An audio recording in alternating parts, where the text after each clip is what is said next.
All right, Shabbos, say good morning, good morning. Let us begin. Begin by thanking all of our sponsors for this morning's share. To thank our TALMUD TORAH sponsors for the month of Elul, Jerry and Sora Wolasky, for dedicating all the Shirman Shashos this month in the zechus of refuah shleimah for Zecharya Dov ben Perel Shira. To thank the Tilson and Wohl families of Eretz Yisrael for dedicating all of the shiurim and drashos this month in the zechus of all of our children who are zocha to get married, Baruch Hashem, over the course of this summer.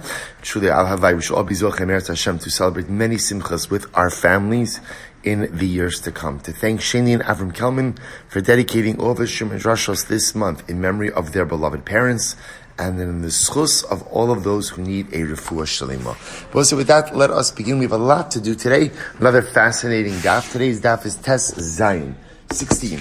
And we are picking up in Eretz Hashem on the bottom of Tes Vav Amud Beis, 15b. We left off actually 2, 4, 6, 7 lines up from the bottom. So first, remember again, in yesterday's daf, we had an interesting machlokes between Rabbi Yosef Lili and Rabbi Akiva, namely regarding what happens, or the distinction between an Eved, ultimately again who is redeemed by family members, versus an Eved who is redeemed by others. At what point in time does an Eved, when he's redeemed, go free? Versus at what point in time does he become a servant to the people who redeem him? So this is a fundamental machlokes. Now the Gemara introduces a third opinion. Amar Rabbi Chia bar Abba, Amar Rabbi Yochanan. Zudiv Rabbi Yosef Lili Rabbi Akiva. Up until now, we've been focusing on the opinions of Rabbi Yosef Lili and Rabbi Akiva. However, Aval Chachamim Omrim, the Chum say Hakol l'Shichrer. The Chum say any time that you redeem an Eved Ivri. Let's remember again, when speaking over here, we're talking about an Eved Ivri, a Jewish servant who was sold to a Gentile master. The Chachamim say that any time you are redeeming an Eved Ivri, by definition, he goes free. He goes free. That is true whether his relatives are redeeming him. That is true whether others, achirim, meaning non-relatives, are redeeming him. He goes free. The Gemara says, Man Chachamim.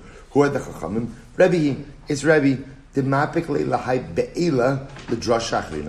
of all, Rabbi Akiva, excuse me, the Chachamim used the word be'ila, ultimately again for a different drasha. Umikra nidrash beina lefanav beina la'acharav. And I'm also getting back to yesterday's daf. The way the Chacham, or the exegetical principle that the Chachamim use, is they darshan the pasuk. Every phrase ultimately modifies the one before it, as well as the one after it. I v'Rebbe, hi v'yotza b'shnas hayovel my avidle. What does Rebbe do with the phrase that says that the Eved will go free in the Jubilee year, the Yovel year? He needs it for the following. V'yotza b'shnas hayovel. Ultimately, the Eved will go free in the Yovel year, top of Tez Zayin. They will say, this was the interesting thing that I think was bothering many of us in yesterday's daf. Here the Torah is talking about a Jewish servant sold to a Gentile master. And yet, what does the Torah say? When does that Eved go free? When does that Eved go free? In Yovel. Yovel, but in other words, we're talking about a non-Jewish master. So what does Yovel have to do with the non-Jewish master? We're talking about a non-Jew who is living as a member of Jewish society. As such, he's bound by Jewish conventions. For such an individual like that, to what we call tachas yadcha, literally underneath your dominion. Maybe it's by stam and ovid kochavim, stam and non-Jew, who's not living by Jewish conventions, not under your control. Amrit v'chi ma'efshar la'asoslo ha'ina kasam medaber ela ba'ovid kochav she'yeshno tachas yadcha. So when the Torah says that if you have a Jew, a Jewish servant, who is under the control of a non-Jewish master, that if he is not redeemed, he goes free at Yovel. Obviously, we're talking about a non-Jew living in Jewish society under Jewish law. I'll say, just to understand, so remember, this is the way Jewish society functioned for a long time, right? Remember again when we had a monarchy, so it wasn't all Jews living in Eretz Yisrael. You had plenty of non-Jews. So what body of law did those non-Jews operate under? So remember again, obviously a non-Jew is not bound by the 630 mitzvahs, but Lamaisa is something called the Ger Toshav. Like I said, Ger Toshav is a Gentile who lives in Jewish society, who accepts Shav Mitzvahs B'nai Noach, the 7 Noachide laws, as well as accepts the obligation to live under the dominion of Jewish rulership. So that's the situation that the Gemara is describing here. So we'll say, so bottom line, three-way machlokes about what happens when you have a Jewish servant ultimately going ahead and working for, or I should say, the servant of a non-Jew. So machlokes Rabbi Akiva, Rabbi Yossi Aglili, when he is redeemed, does he go free, or ultimately again does he go ahead and work for someone else? So Rabbi Yossi Aglili, Rabbi Akiva have their machlokes. The Rabbanon hold that halacha l'maisa. The Rabbanon hold that no matter what, he always goes free. Now I will say this is actually an interesting machlokes. How do we paskin? So the Rambam in Hilchos Avodim, Perek Beis, Halacha Vav, writes as follows. So he goes through. So first of all, the Rambam writes over here that if a Jew is sold to a non-Jew, ultimately, again, the first obligation of redemption is upon the Eved himself. Right? The goal is the Eved should try to extricate himself from those circumstances as quickly as possible. If he's unable to do so, the next obligation rests upon his relatives. If he's unable to do so, ultimately, again, acherim, mitzvah al kol adam Yisrael liftoso. There is a mitzvah upon every Jew to redeem a Jew who is in servitude to a Gentile. I will say, if you think about it, by the way, it's an incredible metaphor as well, right? The Jew being sold in servitude to a Gentile is the metaphor for getting yourself into difficult life situations. When you get yourself into a bad spot in life, whose obligation is it to extract you from that bad spot? And the answer is you.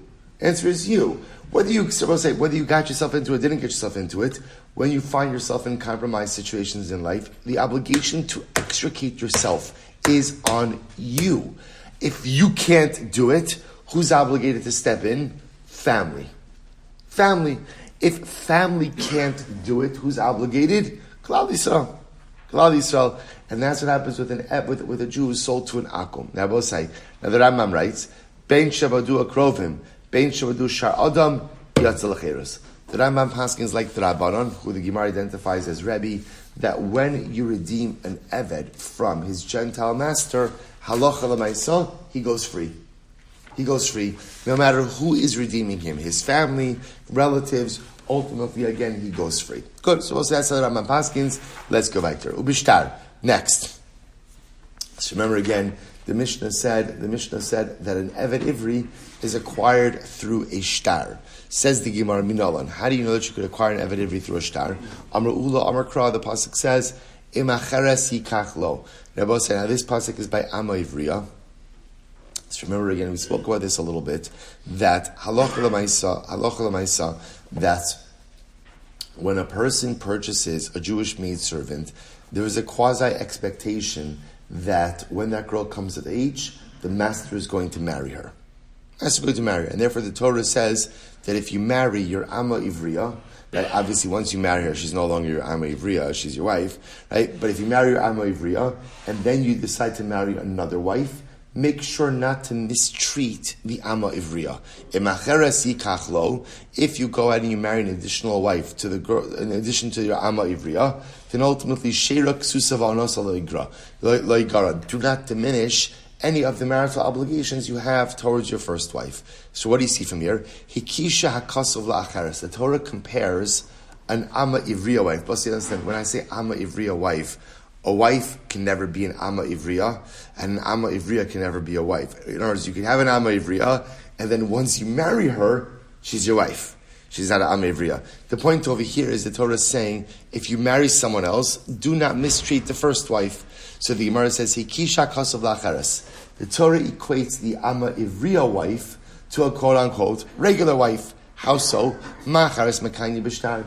Just like a regular woman, you can marry her with a shtar. So Amma Ivriya makanya b'shtar. So to an Amma Ivriya could be acquired with a shtar as well. So here you see that an Eved, that a servant, the Jewish servant, could be acquired with a shtar. Okay, so Hani Chalman the Amar Shtar Amma Ivriya Adon Kosvo. So they will say that's fine according to the opinion that says that when purchasing an Amma Ivriya with a shtar, with a document, who writes that? The master writes it. The master writes it. Elman the Amar, in other words, the one acquiring the Amma Ivriya. Elman Amar Av Kosvo. But according to the opinion that says that no, it's the father. Because we're supposed to remember again, who are you purchasing an Amma Ivriya from? From her father. So ultimately, according to the opinion that says that it is the father who goes ahead and writes the shtar, then Abba say, see, here's what's interesting. If you say that it's the Adon who writes the shtar, then the cases are similar. The same way that the master writes the shtar to acquire the Amma Ivriya. So Abba say that resembles, so to speak, an act of Kiddushin, where it's the husband who writes the shtar, right? The person, so to speak, acquiring rights is the person who writes the shtar. If you say, however, that by Amma Ivriya, it is the father who writes the shtar, then in that case, again, it is not comparable to the case of Kiddushin. So to which the Gemara says, the itmar, shtar Amma Ivriya mikosvo, when purchasing an Amma Ivriya, who writes that document? Rav Huna Amar Adon Kosvo. Rav Huna says, it is the master who goes ahead and writes it. Rav Chisda Amar Av Kosvo. Rav Chisda says, no, it's the father who writes it. So Hanichal Rav Huna. So Abba says, so therefore again, this whole discussion makes sense according to Rav Huna, because then you could say that the shtar Kiddushin is like the shtar Amma Ivriya. Al Rav Chisda Ma'ikle. But according to Rav Chisda, ultimately again, the shtar Kiddushin is not like the shtar Amma Ivriya, because the shtar Amma Ivriya is written by the father, whereas the shtar Kiddushin ultimately again is written by the husband. So we'll say, so again, remember, let's stay focused. We're trying to figure out over here, from where do we know that you could acquire an Eved with a shtar? That's Eved Ivri. Let's try to figure out, how do we know that you could acquire a Jewish servant with a shtar? So the Gemara says, Amar Rav Bar Yaakov, Amar Kra, Lo Seitzei Kitzei Sa'avadim. So we'll say, so the Torah says, once again speaking about an Amma, that an Amma does not go free like a regular servant. Like a regular servant.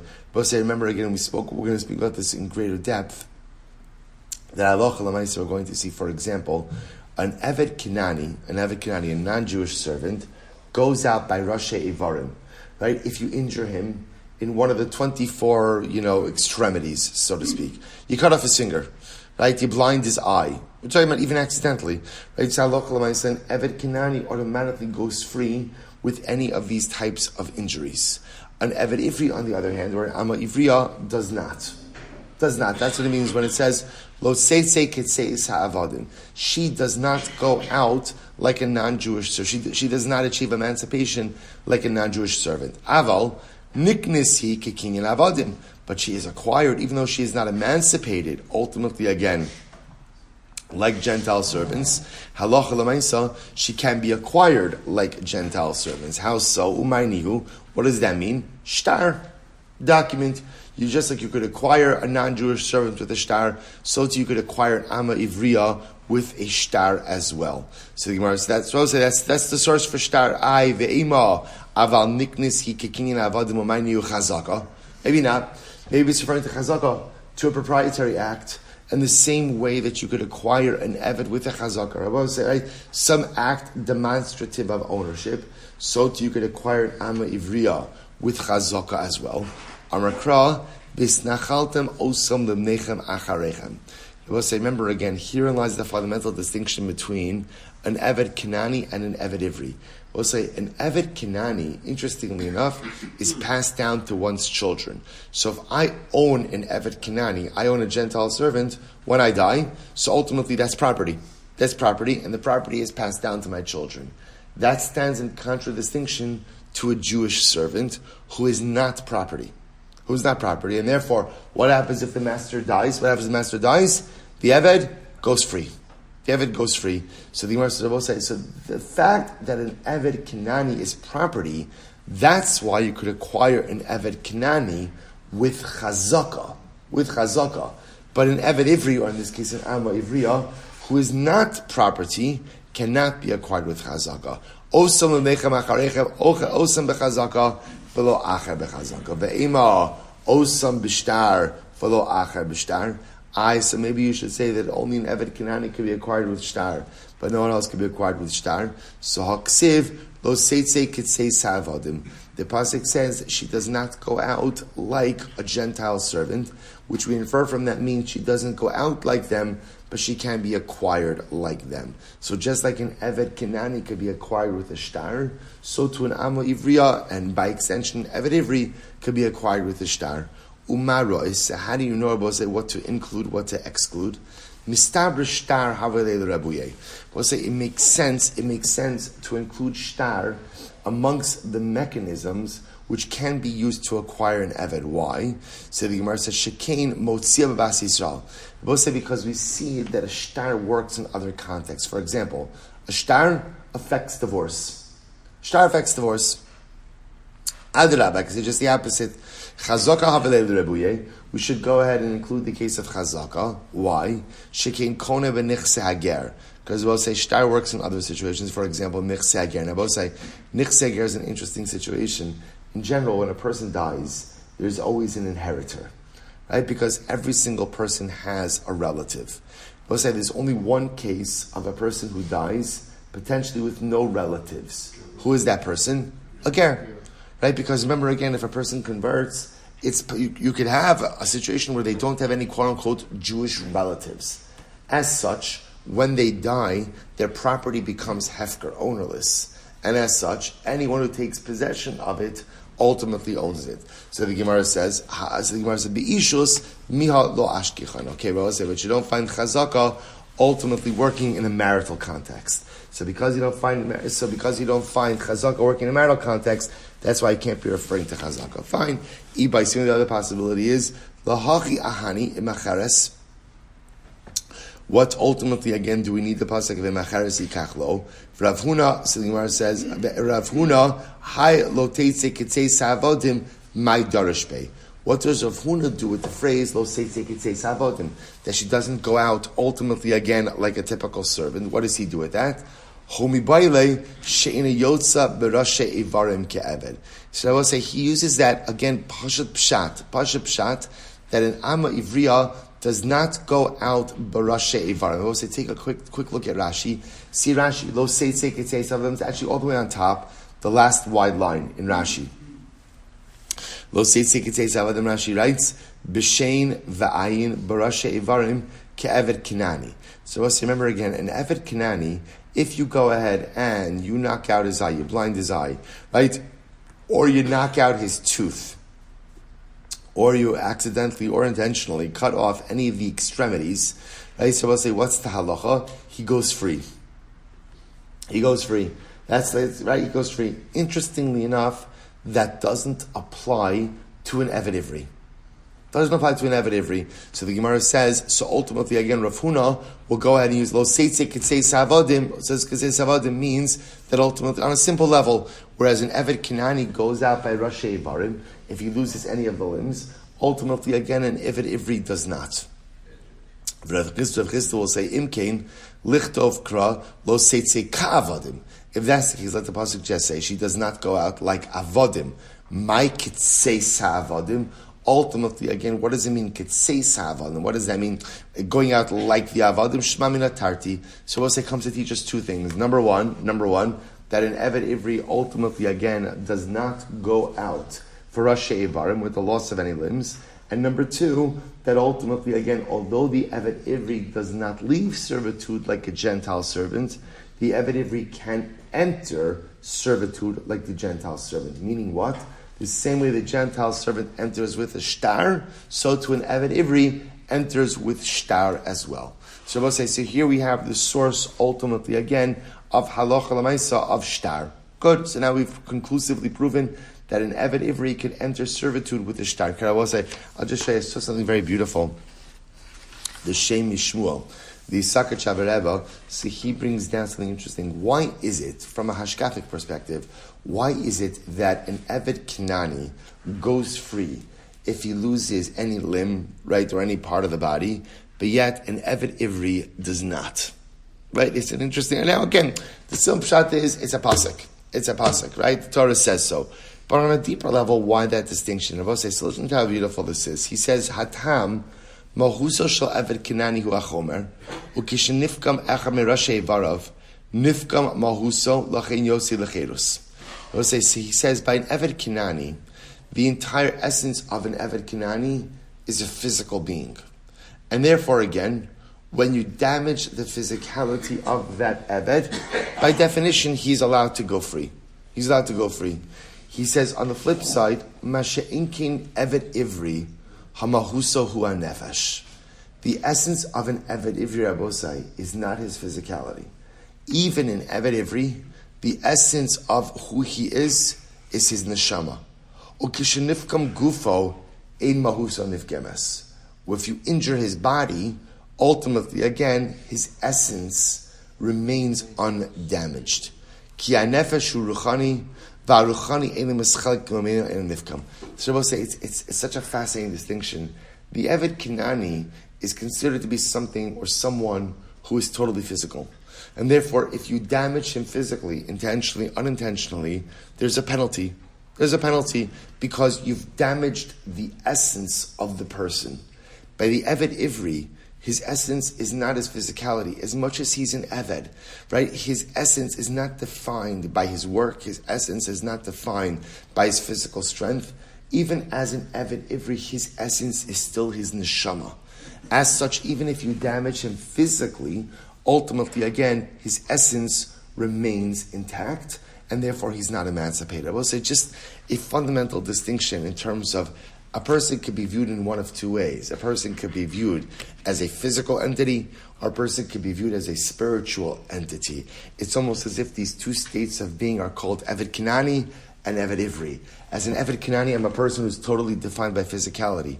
As an Eved Ivri, I'm a person who's at least, if not totally, more fully defined by my spirituality than my physicality. Such an interesting idea. I'll just point out on a halachic level, just to be clear, if you injure an Eved Ivri, even though he does not go free, so to speak, but remember, you're chayiv to him in damages. Right, just to be clear, right? In other words, because remember, an Eved Ivri is still a full-fledged Jew, so you go ahead and you damage him. Okay, he's not emancipated, but Lamaisa, you have a whole host of damages that you have to pay him. Okay, incredible. Let's go back there. So the Konas Asal B'Shanim. So remember again, an Eved Ivri works for 6 years. After 6 years, he's emancipated. He acquires himself, so to speak, through years. So the Gemara says, Dichsiv Sheish Shanim Yavod Ubeshvius. Fine, Ubeyovel, because the Torah says exclusively he'll work for 6 years. And then he's emancipated. How else does he acquire himself? By Yovel. Once the Yovel year comes, he also acquires himself. Tichsiv ad shnas hayovel ya'avod imach. Pasuk says he works until Yovel. So we'll say that's talking about the nirtza, the Eved who's pierced. He stays on. He works until Yovel. Bigiron kasef. So we'll say giron kasef means literally again a diminution of money. So remember again the way Eved Ivri works, Amma Ivriya works. Is remember, you're purchasing the Eved, the Amma, for a certain amount of money. If the Eved or the Amma want to redeem themselves, so I will say, what's the halacha? We look at the purchase price, divide it by number of years to work, then subtract off number of years worked, and that's the redemption price. I will say, this is very important. In other words, when the Eved or the Amma want to redeem themselves from servitude, or for that matter, someone else wants to redeem them, we don't look at the contemporary servant market, but rather, again, there is a fixed amount of redemption. Ultimately, again, redeem her. Malamed shemigra pinyona v'yotzer. But we learn from here that halacha l'maisa, she, the Ameavia, has the ability to buy herself out of the remainder of her servitude. So the Gemara says, v'yotzer tana, the konas atzma, she could acquire herself, bekasef ubeshava kasef, through money, through item of value, ubishtar, and with document. So we'll say, so there are 3 ways that ultimately, again, an Amma Ivriya could go ahead and we'll remember, whatever applies to an Amma Ivriya is going to apply to an Eved Ivri as well. There are 3 ways in which she could gain her emancipation. Kasef, buy her way out with money. Shava kasef, provide an item of value to buy her way out. And shtar, a document of emancipation. So bishlama kesef dichsev mikesef miknaso. So I understand that kesef money could be used to acquire her redemption. Why? Because mikesef miknaso. Shava kesef nami, an item an item of value as well. That makes sense. Why? Yoshiv geula so. Amar Rachmana l'rabos shava kesef ki kesef. The phrase Yashiv geula so, you will give his redemption. That comes to include that it doesn't just have to be cash with which you could acquire redemption, but rather even something worth cash. Ela hai shtar hechidami. I will say, what's the case of shtar? What's the case of shtar? So ilema the kasavli shtara adame. So if we're talking about a case where what? Where the adon writes, or where shtar, I should say shtar for the value of the eved is written. For example, I will say, let's say the Amo Ivriya says, okay, there's $1,000 left on my contract. I hereby write to you a shtar, an IOU. An IOU, right? So go ahead, I owe you $1,000, I'll pay later on. So hainu kesef, that's the same case of kesef. Elo shichrur. So rather, Rabbi say it has to be that the case of shtar is a shtar shichrur, where the owner, the master, is writing a document of emancipation. I will say, but shtar lamali, why do I need a document of emancipation? Lemale ba'ape trey. Just let the master say in front of two people, zeal, go. I will say, why do you need a document of emancipation? Just let the master say in front of two witnesses, you are free. You're free. Inami ba'ape beidina. Or let him say in front of a beis din, zeal, you're free. Why do you need a document? So Amarava Zos Omeris, this teaches us Eved Ivri, Gufo Kanui. This teaches us that an Eved Ivri, ultimately, again, his body is acquired by the master. V'harav Shemachal al Girono, Ein Girono Machal. And therefore, again, a master who is Mochel, who forgives, ultimately, again, his remaining claim, the claim is not forgiven. I will say, this is very interesting. If you remember again, up until now, we just did this a few minutes ago, one of the fundamental distinctions between Eved Kinani and Eved Ivri is what? An Eved Kinani is a possession. Is property. He's like karka. He's like land. And therefore, again, even if the master dies, so ultimately what happens to an Eved Kinani? What happens to an Eved Kinani when his master dies? Passed on to the next generation. We've been contrasting that with an Eved Ivri. That an Eved Ivri essentially is like an employee. An employee, he works for you. You don't own him. Vaharaya, the proof to that is, what happens if you own an Eved Ivri and you die? What happens to your Eved Ivri? He goes free. He's emancipated. With that being said, I will say, there is some level of lien against the body of the Eved. Right? When you acquire an Eved Ivri, there is some lien. It's not ownership. You don't own his person. You don't own his person, as opposed ultimately to an Eved Kinani, where you do own the person. But an Eved Ivri, you don't own the person, but you have what we'll call some level of shibud haguf, of just claim or lien, literally again against his body. I will say, because he works for you. In other words, essentially what you could really say is, you own his labor, but you don't own his body. So I will say, that's a heightened claim. In other words, when someone works for you, I will say, right, you have a business, you have an employee. What do you own of your employee? What do you own? Nothing.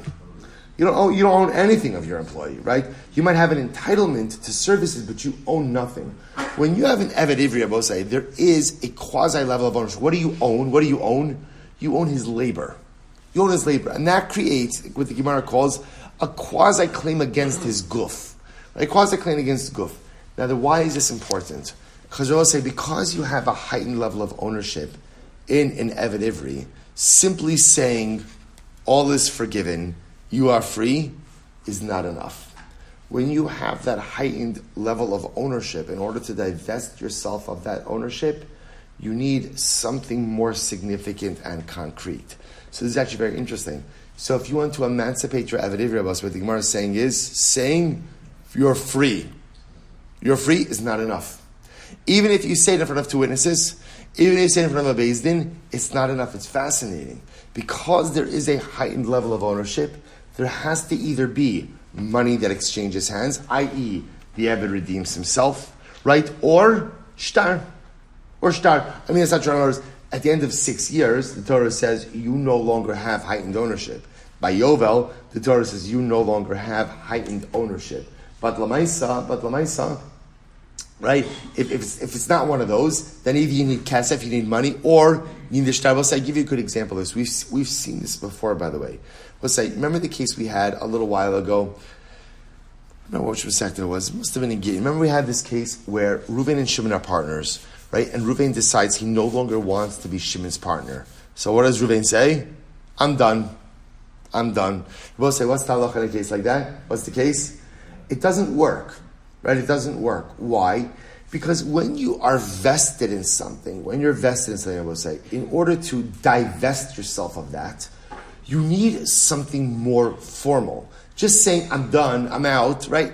That doesn't work. So we'll say, so in a partnership, in other words, there is a way to divest yourself of the partnership interest, but it's going to be something more involved and more formal. So it's when you own an Eved Ivri, we'll say, there is a heightened level of ownership in the labor of that person. So just saying, you're free, we're done, that doesn't work. There has to be kesef, or there has to be shtar. Incredible. Let's go weiter. So the Gemara says, Yisera alav ama ivriya. So let's remember again, ama ivriya has even another form of emancipation, in that ama ivriya goes out once she displays signs of physical maturation. Ama Reish Lakish, ama ivriya kones atzav misa sa'av. Now Reish Lakish says something amazing. Comes along Reish Lakish, and Reish Lakish says, an ama ivriya acquires herself when her father dies. I will say, so just to illustrate this, remember, how do you get into a case of ama ivriya? How do you get into a case of ama ivriya? Father sells his daughter as an amma. That's the only case of amma ivriya. Says Rabbi say, now when could a father do this? Obviously, this is either when she's a ketana or nara, right? But ultimately, again, really has to be a ketana, right? Because once she becomes a nara and displays signs of narus, ultimately, again, she goes free. So says now Reish Lakish says something amazing. Reish Lakish says the father therefore sold her as an amma ivriya. If the father dies, she's automatically emancipated. Incredible. So where do we know this from? So the Gemara says, so Mikal v'chomer, umas simanin shemot simer shos av. Now normally again we'll say simanin, developing signs of physical maturation, do not remove a girl from her father's domain. Mot simer shos adon, yet in servitude again in ama ivriya, once she displays signs of physical maturation, she goes free. So therefore I will say again based on that, Misa shemotzim shosav, death of the father, which definitely removes her from the domain of the father. As we'll say, when the father dies, let's say again there are brothers, there are sons. Those sons do not inherit any rights in their sister. Once the father dies, that girl is fully independent and autonomous. So I will say, if death removes her from the domain of her father, Eino din shemotzim reshus adon. She definitely removes her from the domain of her master. So I will say, see here, Shlakish's Kavachomer. Her Kavachomer is like this: simanim, which do not remove her from the reshus of her father, remove her from the reshus of her master. Therefore, death of the father, which does remove her from the reshus of the father, should certainly remove her from the reshus of the adon as well. Okay, interesting Kavachomer.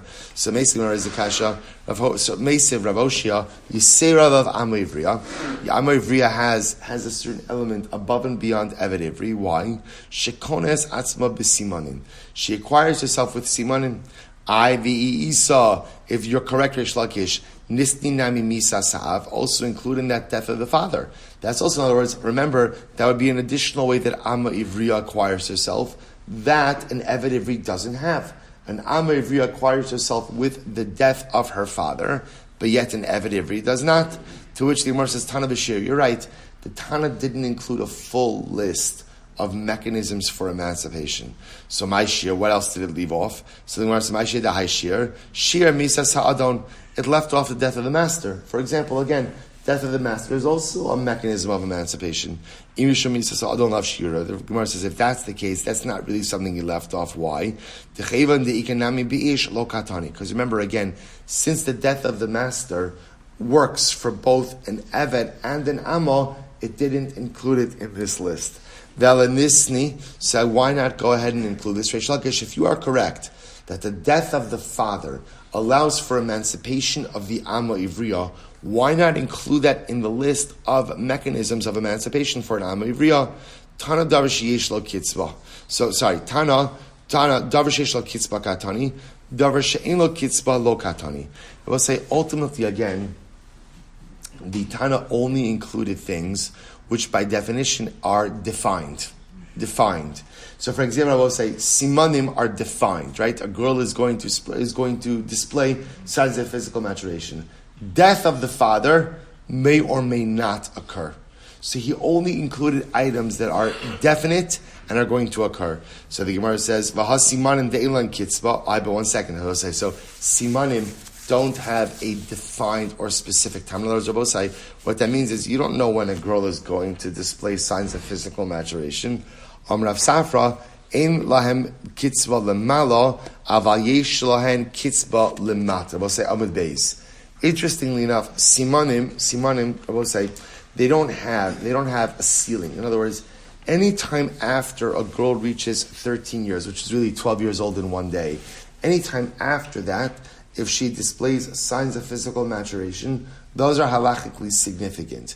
But Rabbi says we're going to see there is a kitzbah, there is a shear, an amount, or I should say a definition for how young she could be. Rabbi says we're going to see physical signs of maturation are only meaningful after she's reached a certain age. Before that age, they are considered to be insignificant. The Gemara says, let's see it. Taz Zayin Rabbi 16b, Disanya.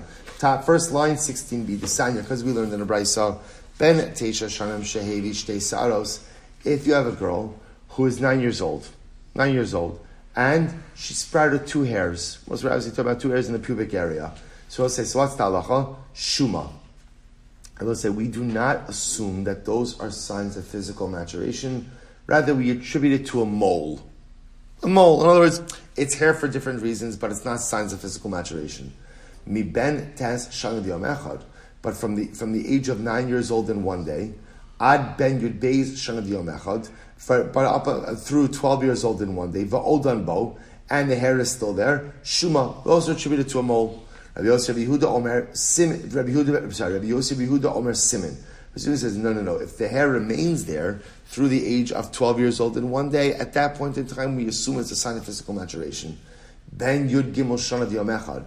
But at the age of 13 years old in one day, Divrei HaKol Simon. Everyone agrees that Halacha L'Maisa, this is a sign of physical maturation. So we'll say, so the point over here is with Simanim, as much as there's no ceiling. In other words, that from whatever age, above 13 years old, she goes out and develops these Simanim. They are significant. There is a limitation in that if she sprouts them when she's very young, we don't look at that as signs of physical maturation. So Maser Rav Sheshes, Rabbi Shimon says, Dalid ma'anikim lahem. So we'll say, so remember again, right now our whole sugya is focused on this statement of Reish Lakish, right? What does Reish Lakish say? Reish Lakish says that Allah Chalamaisa, an Amma Ivriya, so you have a girl who was sold into servitude. Remember again, how was she sold in as an Amma Ivriya? Who sold her? Her father. Reish Lakish says if her father dies, she goes free. That is another mechanism of emancipation for an Amma Ivriya. So this is what we're discussing and challenging now.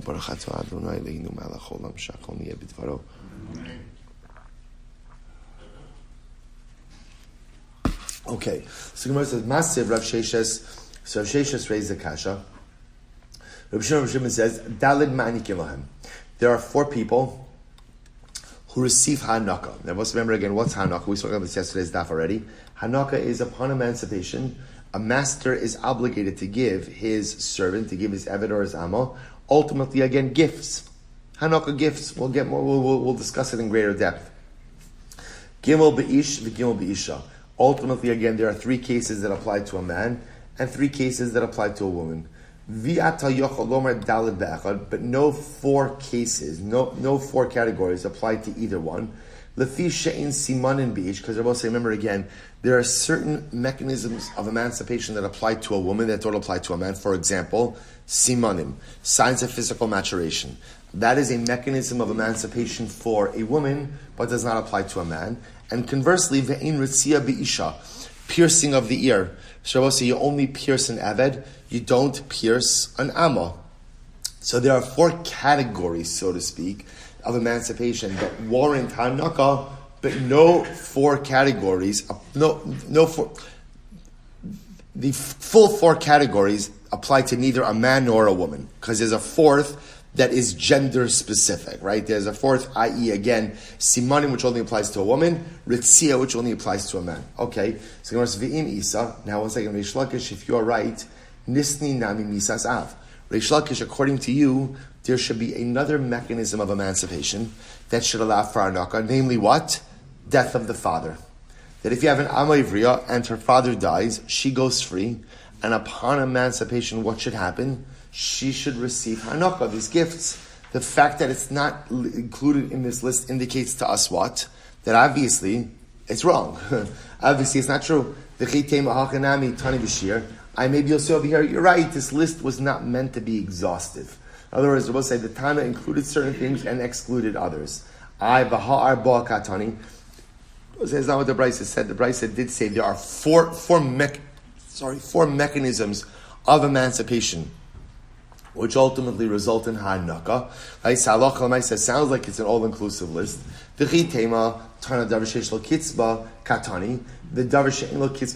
Maybe we'll say this, we'll say like we said before. Maybe the Tana is only including items, kitzvah, that have a defined measure. I will say defined measure means they're definitely going to happen. Right? They have definition to them. But items that don't have definition, for example, the death of the father, which may or may not occur, perhaps the Tana does not include. So what about simanim? Right, simanim, a girl could develop signs of physical maturation at different times. It doesn't necessarily have that level of definition. No, we can't say what we said before, but Rav Safra is what we said before, that you're right. Simanim maybe don't have a kitzba lamala. In other words, at any age that she develops them, they're significant, but they do have a floor. In other words, for example, anything below the age of 9 or 12, depending on the particular opinion, will be insignificant. What about death of the master? Death of the master, we'll say, is an item that doesn't have definition to it, doesn't have defined time. The katani, and yet it's included in this list. Misas ha'adon nami lo katani. You're right, take out death of the master from this list as well. If that's the case, what are the four mechanisms of emancipation that allow for Hanaka? Shanim, years, in other words, after 6 years. Yovel, we'll say Stama Yovel year, right? In other words, we'll remember again, the Yovel case is, we saw this yesterday, let's say you buy an Eved 3 years before Yovel. When does he go free? Yovel. So there's a Stam 6 years, that's the usual minimum of servitude, but then the exception to that will be if Yovel comes. Yovel shel Ritzia. Then I will say there's the Yovel after piercing. So that's an Eved who served his time, wanted to stay on, get his ears pierced, and then he remains until Yovel.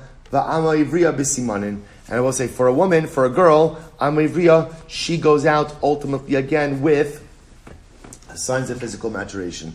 Those will be the four categories of emancipation which ultimately warrant Hanaka. So we'll say, this would seem to be clear. Diktani Seifa, look at the end of that brisa. You cannot apply all four categories to either an Evet or an Amal. Why? Because signs of physical maturation are not a mechanism of emancipation for an Evet. And ultimately, again, piercing doesn't apply to a woman. Now, I will say now again, but if it was true that we were including ultimately these other cases, then you should have even 4 cases that apply to a woman. Shmamin or not. Good. So we'll say, okay, fine. So we're still with Reish Lakish.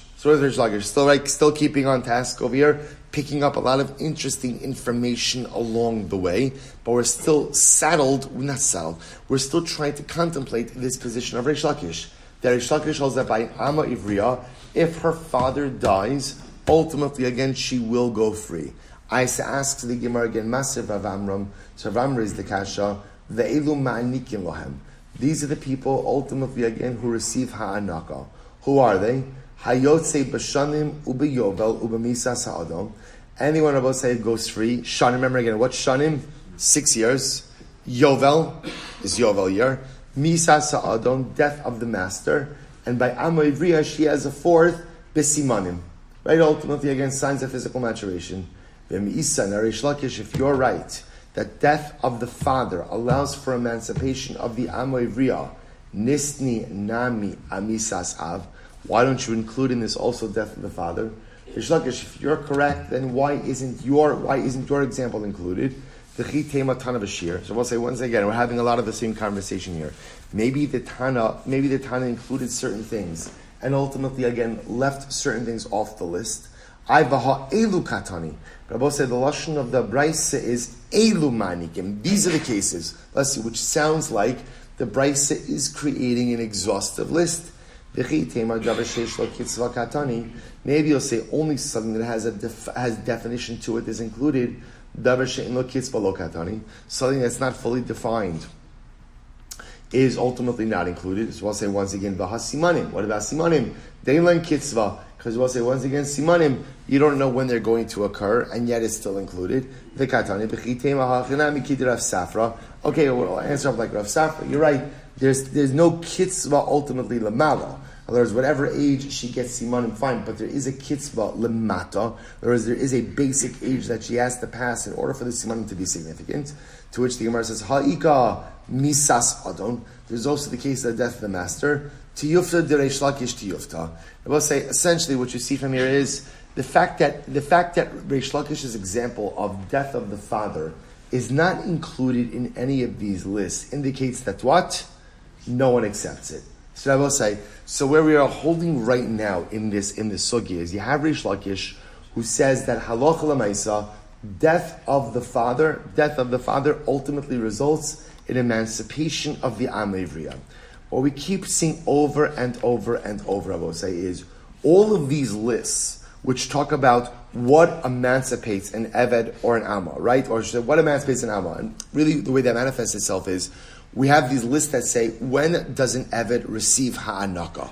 When does an Amma, right? When does an Amma receive these gifts upon emancipation? Which is another way of saying, what causes emancipation? List after list after list. What's not included in any of the lists? Or we'll say, what's not included in any of the lists? Death of the father. Which then leads us to one logical conclusion, which is, Reish Lakish, you're wrong. And death of the father does not create emancipation. The Gemara says, but one second, what about the fact, V'harish Lakish kal v'chomer amar. Let's say Reish Lakish had a kal v'chomer. Remember again, what was his kal v'chomer? His kal v'chomer was that if simanim, which do not remove a girl from her father's domain, do remove her from the Adon, then death of the father, which does remove her from her father's domain, should certainly what? Remove her from the domain of the Adon. What about that kal v'chomer? To which the Gemara says, Amar kal v'chomer prichahi. It's not a good kal v'chomer. There's a problem with kal v'chomer also. What's the problem with kal v'chomer? Because you can ask him kal v'chomer, mala simanim shenishtana haguf. Simanim are different. Why are simanim different? Because with simanim, the actual body of the girl has changed. Tomar b'visa sa'av shekein nishtana haguf. With the death of the father, the body of the girl has not changed. In other words, you're comparing apples and oranges. Simanim mamish represent a literal physical change in the Amma Ivriya. Death of the father doesn't represent any level of physical change. Fine. I will say, bottom line, halacha l'maisa, we reject the view of Reish Lakish, and therefore death of the father does not result in emancipation of the Amma Ivriya. Good. Tani Chada, one Brisa says, Anak Eved Ivri Liatzmo. So I will say an interesting question, an interesting discussion over here. Who gets Hanaka? Right? So again, Eved is emancipated, and again, so I will say, now, here's what we do know. What are the forms of emancipation? Again, here's what we have. Death of the master, Shanim, 6 years, Yovel year, and for Amma Ivriya, we have also what? Simanim. So now when you're emancipated, the Adon is obligated to give you these gifts, what we call Hanaka. Who gets the Hanaka? Who gets to keep it? So Anak Eved Ivri Liatzmo, when Eved Ivri gets the Hanaka, it's his. The Anak Amma Ivri Liatzmo, and the Hanaka of an Amma Ivriya belongs to her. The Tanya Idach, another Brisa says, Anak Amma Ivriya Mitziyas Alavia. No, Hanaka of an Amma Ivriya, as well as anything she finds, goes to her father. Ve'ein l'rabah elaschar batala bilvad. So I will say, interestingly enough, so I will say here we have two conflicting Brisas. Brisa number 1 says that Hanaka goes to the Eved himself or to the Amma herself. Brisa number 2 says Hanaka, you're right, goes to the Eved, but for an Amma Ivriya, the Hanaka goes to her father. Not only that, I was saying, if an Amma Ivriya finds something, a Metzia, who does that go to? It goes to her father. So what does the master get? The master gets what we call schar batala. Schar batala means that, l'maisa, at the time that the Amma Ivriya was finding or retrieving the lost object, She could have been working. There's, so to speak, lost labor for the Adon. He gets compensated for lost labor, but the father gets to keep, ultimately, again, the lost object. Quite fascinating. So my love, hadinafka b'simanim, hadinafka la b'misasav. So we'll say, are we not talking about a case of one is where she's going out with simanim, and one is with the death of the father? Lo idi v'idi dinafka la b'simanim. Both are a case, ultimately, again, which is being emancipated because of simanim. V'lo kasha, hadi ise la'av, hada lese la'av. Ultimately, again, one is talking about a case where the father is alive. The father is not alive. If the father is alive, he gets the hanaka. If the father is not alive, she keeps the hanaka. So we'll stop over here for today. We're going to pick up with this interesting sugya tomorrow. We'll say about, again, upon emancipation, who gets to keep the hanaka? Shkoyach.